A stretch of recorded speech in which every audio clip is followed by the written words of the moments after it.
The outer layer of your hair, or the cuticle, resembles fish scales, and they open and close. And the job of the cuticle is to protect the inner layers of the hair. When those fish scales are opened up, the inner layers are left vulnerable. So you want to make sure that those outer layers, those fish scales, are laid down so that they're protecting the hair. Hey guys, welcome back. I'm Laura, I'm a hairstylist, and today we're going to talk about hair breakage. We're going to talk about the top 10 causes of hair breakage, and then I'm going to give you my best regimen to fix it.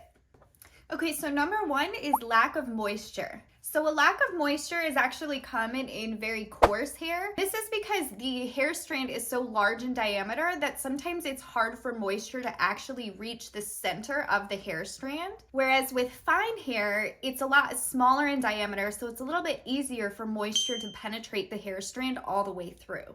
So aside from having naturally coarse hair, some other reasons that could cause a lack of moisture would be overwashing your hair, not using a leave-in conditioner, or even chemical damage. Okay, so number two is breakage from heat tools. And this could be using your heat tools either too frequently or too hot, both without using a thermal protectant. I've mentioned before that blow drying your hair is better than ironing it, and this is because the heat is indirect diffused heat versus direct hot metal plates hitting your hair.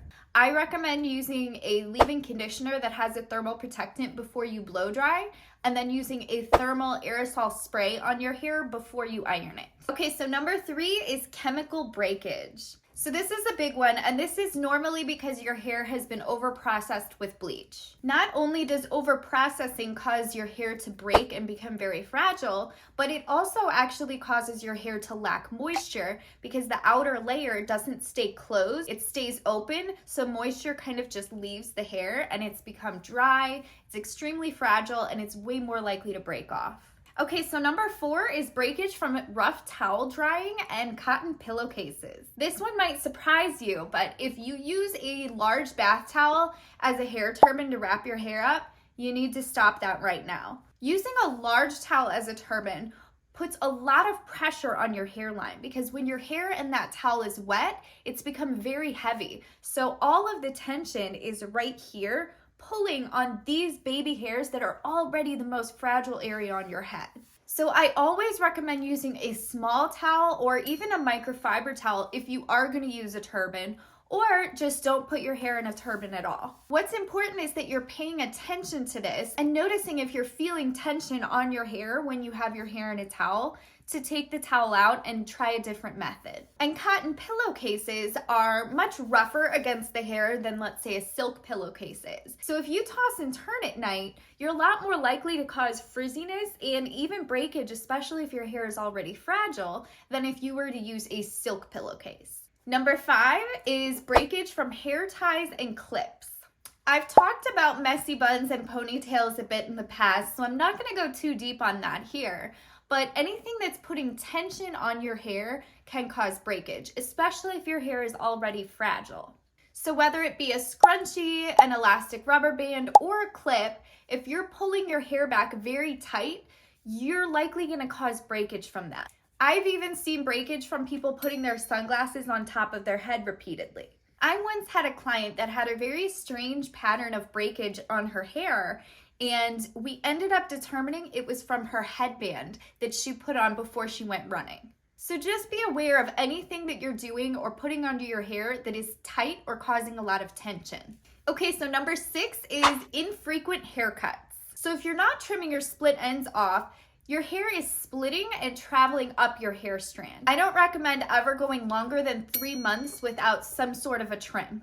Okay, so number seven is poor diet and lack of water consumption. This one's probably the least talked about, but it's important to understand that you are what you eat. Our hair is made up of protein, so if you're not getting enough protein, your hair isn't going to be in a good condition. And it only makes sense that drinking more water is going to help keep your hair and your skin more moisturized. If you're not healthy, your hair isn't going to be healthy either. Okay, so number 8 is summer hair breakage.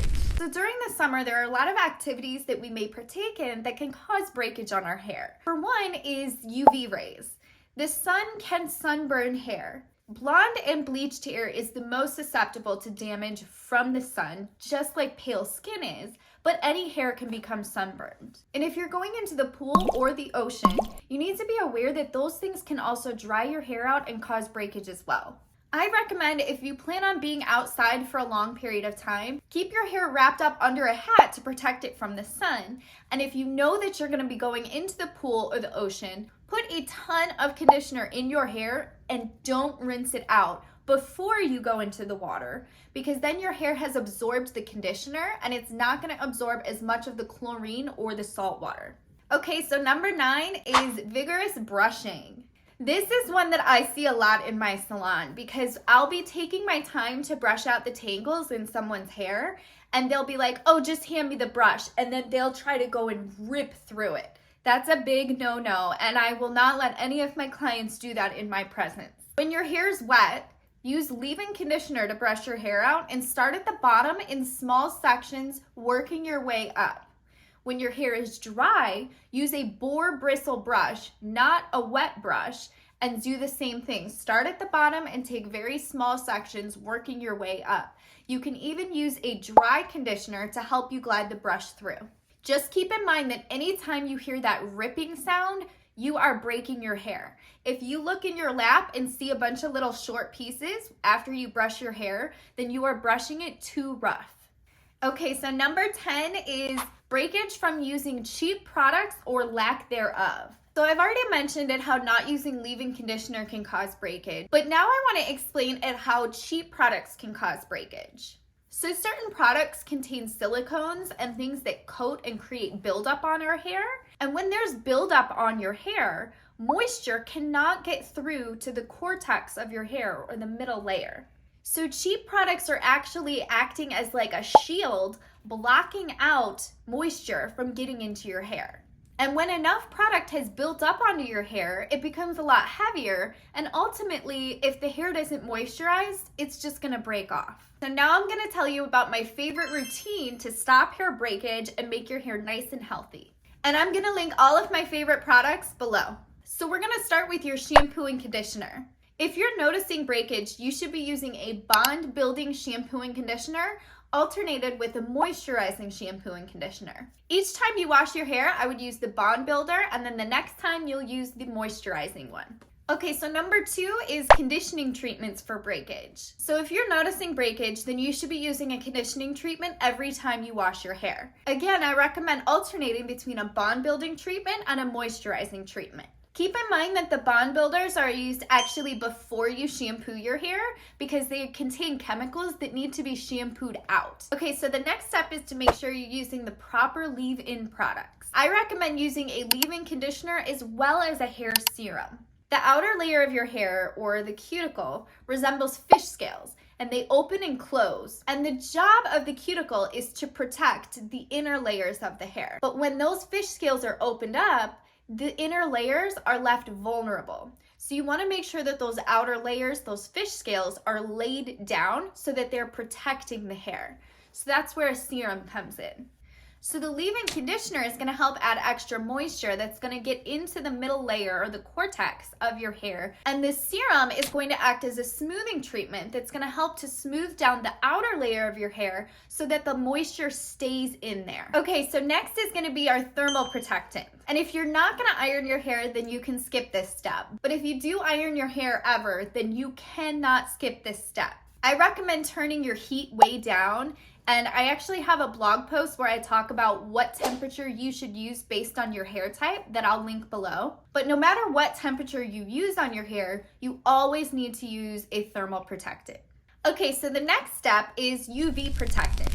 So I recommend using leave-in products that contain UV protectants in them, so that way you don't need to get another UV protectant. And the leave-in conditioner that I have linked below actually does contain a UV protectant. But there are other products like hairsprays that also contain UV protectants. Okay, so next is dry shampoo and dry conditioner. So dry shampoo is going to help you to extend the days between washes so that you're not overwashing your hair. I recommend using dry shampoo from day 1. Use it the night that you washed your hair, and then every day after that, and that'll help you really extend the time between washes. And dry conditioner, if you haven't heard of it, Also comes in an aerosol spray, and I like to spray this in my hair before I brush my dry hair out. It also helps lay down flyaway hair as well as staticky hair. So I use this one a lot in the wintertime. Okay, so that is it. If you guys have any further questions for me on hair breakage, make sure you leave it for me in the comments. And make sure you subscribe if you want to make every day a good hair day. Thanks for watching.